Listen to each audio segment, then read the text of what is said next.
Because I remember when we first started, like dance music was really kind of an underground thing for the most part at that point. Like Avicii really wasn't established yet. See, when I started? When we started, yeah. And you don't think Avicii was established then? He was on the come up, I think. He had a couple good songs out. And I think I remember Levels came out in 2011 or 2012. And that was really like when I was transitioning into starting to DJ in nightclubs. Yeah. And that would have been the second year of Jib Fest at the time. Yeah. Measure Everything in Jib Fest. To me, that's like I always like base it off that song. I base everything. Yeah, it was a time in music that was really exciting. Fast forward, 8 years later, this is kind of a bold statement, but would you consider like EDM to be dead, quote unquote? I don't like to say anything's dead because it really isn't. You know what I mean? Like, it's funny. Do I want to go there? Well, okay, I was watching the Joe Rogan podcast, and he was talking to Reggie Watts, and Reggie Watts is like, for those who don't know, he's just this super musical genius. Yeah, he's a musical genius, but he's a little, he's not crazy at all.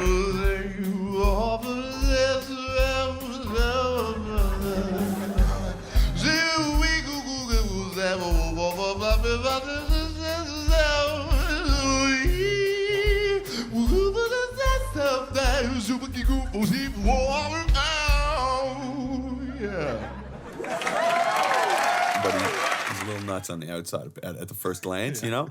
And either way, so he's got some interesting thoughts, but he said to Joe, he's like, when you think about it, when you're not interacting with music, it technically doesn't exist, because, like, it's not like, you know, if a tree falls in the woods and no one's there to hear it, does it actually make sound? Yeah. Well, yeah, it does, because it physically just adds up, but, like, if there's no one there, sure, if music's playing and no one's listening to it, yeah, it exists. But, like, as long as you're not pressing play and you're not interacting with it, it's literally just nothing. No, yeah, you're right. You know what I mean? So I just thought that was interesting based on what you just said.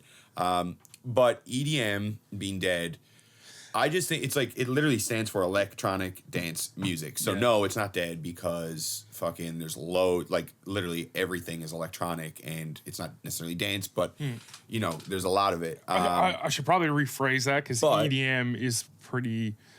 It's a wide... Yeah, that's what I mean. Like, that's a very broad stroke with a very big brush. However, based on what we know of each other and from our backgrounds of music, I do know what you genuinely consider EDM, and we're talking like, you know, like electro house right up into like festival big music. Room festival music turning into EDM trap or festival trap and all that stuff. I do think that stuff isn't dead, but it's definitely...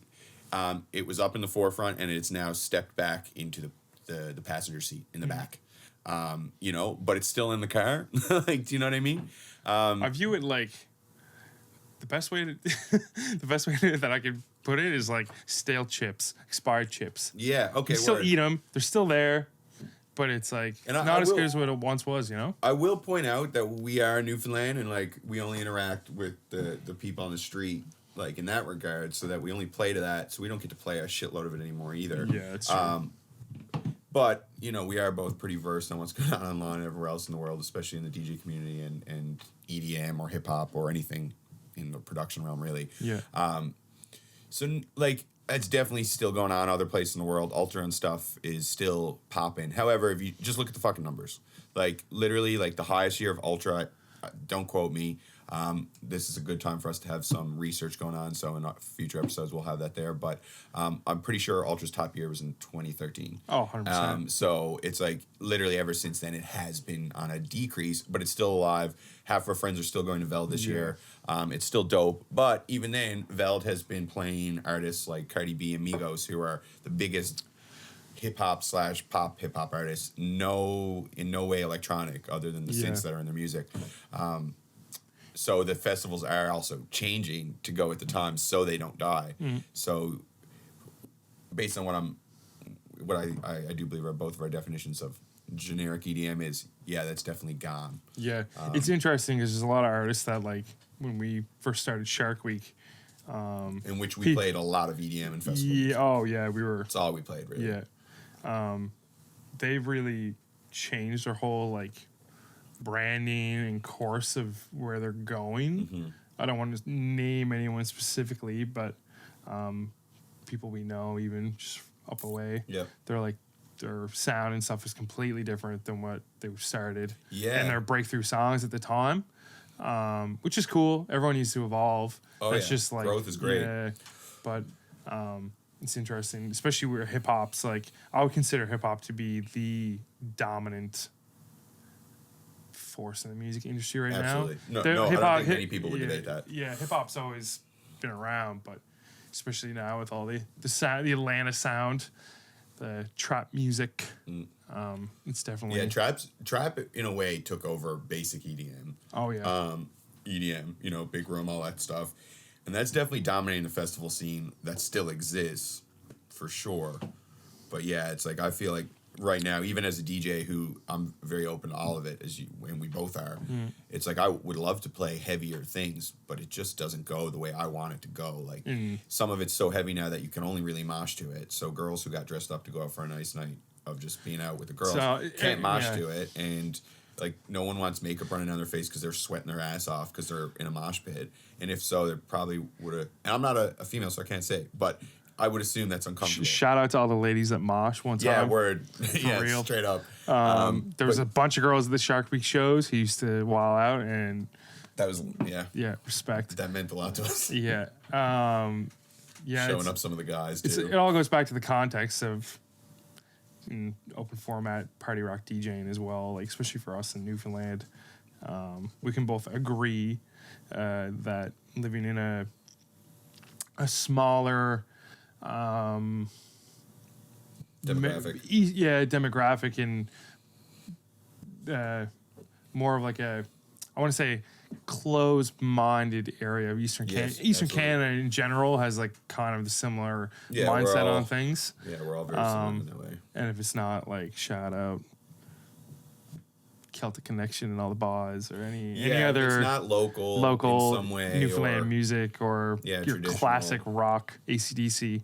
It's usually like in one ear or out the other. But absolutely. I've noticed that there's a big change now in people accepting new music. Absolutely. Especially with you with your Spotify playlists coming up and stuff. It's great that people can like reach out and discover new things. Yeah.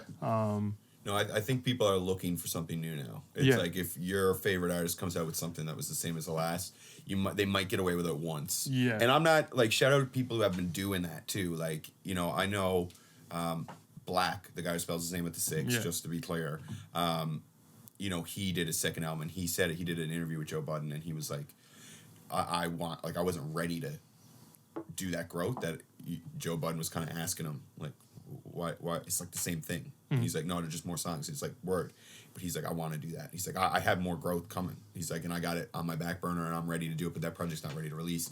So he's like, so I just did that. So shout out those people who do that, because in a way, like I do wish I could go back to some of my favorite bands. Like I was listening to one of my old favorite bands from back in the day, Coheed and Cambria, and I'm sure if I listened to all their newer stuff for in the last 5 years, I would definitely enjoy it. But at the end of the day, right now, I would love to hear new stuff from them that sounds just like the old stuff. Yeah. So I get that, and I get, especially with hip hop heads and stuff, they probably want that in some cases. However, I do feel for the most part, most people want just something new on the next album. Otherwise, it's just like goes down. And if you're not already that person's favorite artist, like if they don't live for you and you're not their fucking go-to, it's like, and you don't deliver on those expectations, they are just going to go on to someone else. But that's also, I do believe, the nature of the beast of like playing in the pop realm. Yeah. So it's like the people who who live for you and you are their favorite artist, word, but that's also not pop anyways.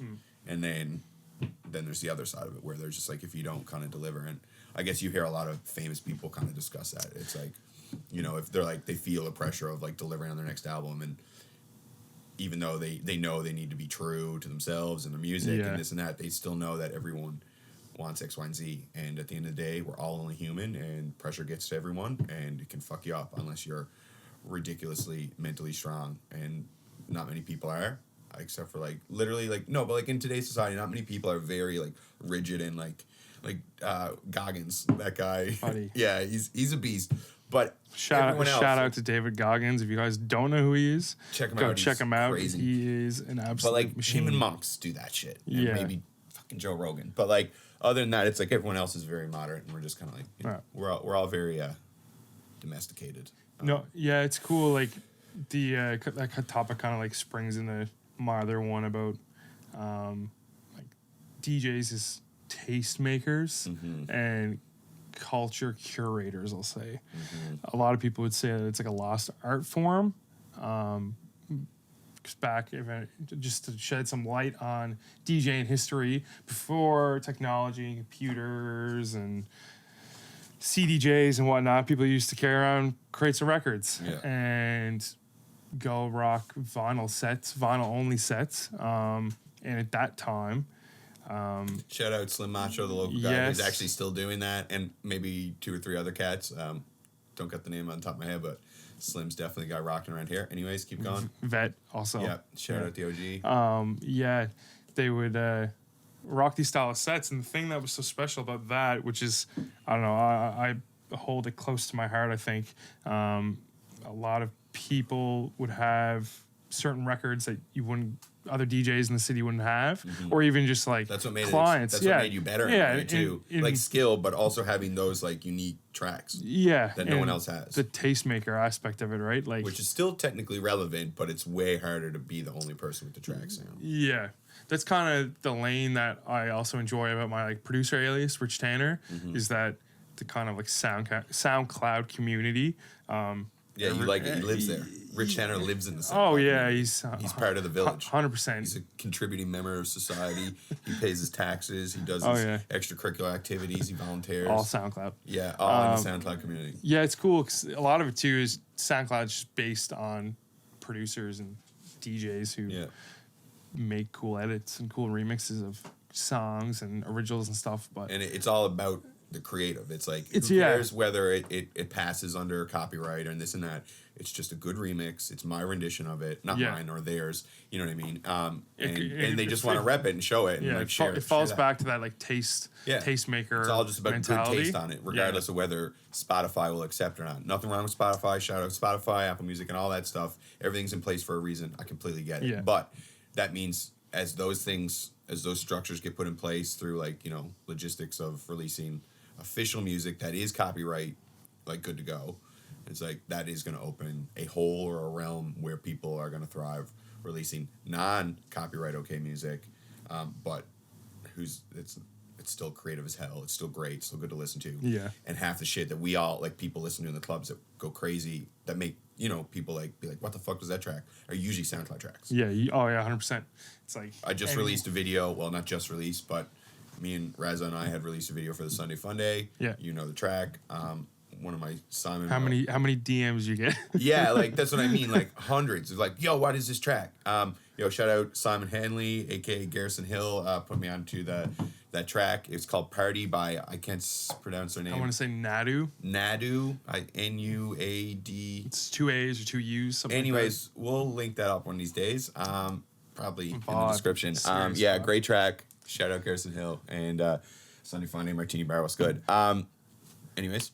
Yeah, no, it's interesting to go back to like just party rock DJing and our DJ careers. For me, a big part of trying to incorporate like the taste making usually happens at the beginning of the night. Absolutely. Most DJs will play like a mix. And we both do it. I do it. Yeah, I don't even hide that. There's definitely gonna be some haters out there who are gonna be like, "Oh, you guys put on mixes at the beginning of the night. You should be DJing from the get go." Yeah, fuck you. I don't care. Yeah, if you want to come have a conversation about it, let's talk and let's talk. Yeah, especially when there's no one really around. But lately, for the last year or so, I've been trying to I'll put on a mix for maybe 10 or 15 minutes. Finish setting up my equipment, go grab a drink, go to the bathroom, whatever. I'll come back and just start playing stuff I like or I think would be cool to incorporate in the club. Yeah. I know you're on it too. I'm mega on the UK hip hop, grime, garage. I love it. I don't find as many opportunities to play it as you do. We also do play 2 different clubs. Yeah. With definitely different demographics. Yeah. Close, but definitely different. I can pull off a few of those things when I play at Dusk. Yeah. But when I'm playing at Martini, I gotta. It's such a safe. It's like our old safe playlist for Sharkweek. It's just like that's what my night is. It's like, so I can play some good stuff, but it's like Wicked Track, regular. It's like Wicked Track, Sheeple. Shout out to Sheeple. Shout out all the Sheeple. Yeah, shout out to all the Sheeple, DJ Cuds for putting us on that term. I'm pretty sure, but we used to have like very specific iTunes organization words in our Sharkweek library and record box, and Sheeple was our like, no matter what, you could play that and it'll go. Yeah, it was just like you could be blackout. Once again, I actually got that idea of just having an emergency folder in case you were shit-ass drunk. You know, I don't condone people getting loaded while they're performing, but like if something happens, you can still get through it. All you gotta do is be able to load your tracks, dude. And hit organization, man. We're gonna talk about this in a later day because I feel like we could talk a whole podcast on DJs and being professional and being organized with your music. Because not to shit on our friends who are DJs, but I feel like me and you and maybe a couple other hands might be the only people who have organized stuff. And around here, absolutely. No, and it's super important that when you're taking it on as serious of a level as like where we are or above. Yeah. And don't get us wrong, we don't think we're the cat's ass. We know where we're at. We get it. We just love it or obsessed, and this is why we're talking about it. And so, yeah, it's like if you're trying to support yourself on your DJing gigs, like you want to organize your music. I know we both agree on that.